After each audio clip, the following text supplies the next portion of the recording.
దేశంలోనే Telangana youngest state అని రాష్ట్రాన్ని ది ఫ్యూచర్ స్టేట్గా పిలుస్తున్నామని సీఎం రేవంత్ రెడ్డి తెలిపారు. దేశంలోనే తెలంగాణ వేగంగా ఆర్థికంగా అభివృద్ధి చెందుతుందన్నారు. దేశ అభివృద్ధిలో తెలంగాణ కీలక పాత్ర పోషిస్తుందని చెప్పారు. రాష్ట్రంలో బలమైన పునాదులు, చక్కటి ఆర్థిక వ్యవస్థ ఉన్నప్పటికీ ఆర్థికంగా తెలంగాణ అనేక సవాళ్లను ఎదుర్కొంటోందని, భారీ రుణభారం తెలంగాణకు సవాల్గా మారిందని అన్నారు. రుణాన్ని రీస్ట్రక్చర్ చేసే అవకాశం ఇవ్వాలని కోరారు. తెలంగాణకు తగినంత సహాయం అందించాలని, దేశాన్ని ప్రపంచంలో 3వ అతిపెద్ద ఆర్థిక వ్యవస్థగా మార్చడంలో తమ వంతు బాధ్యత నెరవేరుస్తామని ముఖ్యమంత్రి అన్నారు.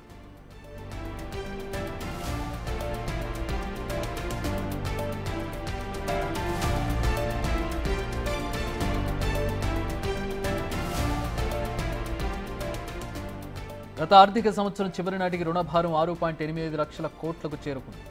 ఇందులో బడ్జెట్ రుణాలతో పాటు ఆఫ్ బడ్జెట్ రుణాలు కూడా ఉన్నాయన్నారు. గత 10 ఏళ్లలో మౌలిక ప్రాజెక్టులకు నిధుల సమీకరణకు ప్రభుత్వం భారీగా అప్పులు చేసిందన్నారు. దీంతో ఇప్పుడు రాష్ట్ర ఆదాయంలో ఎక్కువ భాగం రుణాన్ని తిరిగి చెల్లించడానికే వెచ్చించాల్సిన పరిస్థితి ఏర్పడిందని సీఎం రేవంత్ చెప్పారు. రుణాలు, వడ్డీ చెల్లింపులు సక్రమంగా నిర్వహించకపోతే రాష్ట్ర పురోగతిపై ప్రభావం చూపే అవకాశం ఉందన్నారు.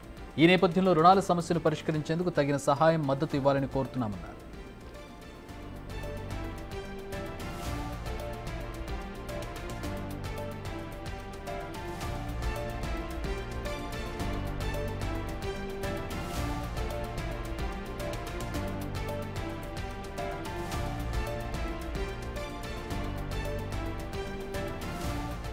కేంద్ర పన్నుల్లో రాష్ట్రాలకు పంపిణీ చేసే నిధుల వాటాను 41% నుంచి 50%కి పెంచాలని అన్ని రాష్ట్రాల తరపున ఈ డిమాండ్ను మేము ముందుంచుతున్నామని ఆర్థిక సంఘం సమావేశంలో చెప్పారు. ఈ డిమాండ్ నెరవేర్చితే దేశాన్ని $5 ట్రిలియన్ ఎకానమీగా మార్చాలని ప్రధాని నరేంద్ర మోదీ ఎంచుకున్న లక్ష్య సాధనకు తాము సంపూర్ణంగా సహకరిస్తామన్నారు. తెలంగాణను తాము ఒక ట్రిలియన్ ఆర్థిక వ్యవస్థగా తీర్చిదిద్దుతున్నామని చెప్పుకొచ్చారు.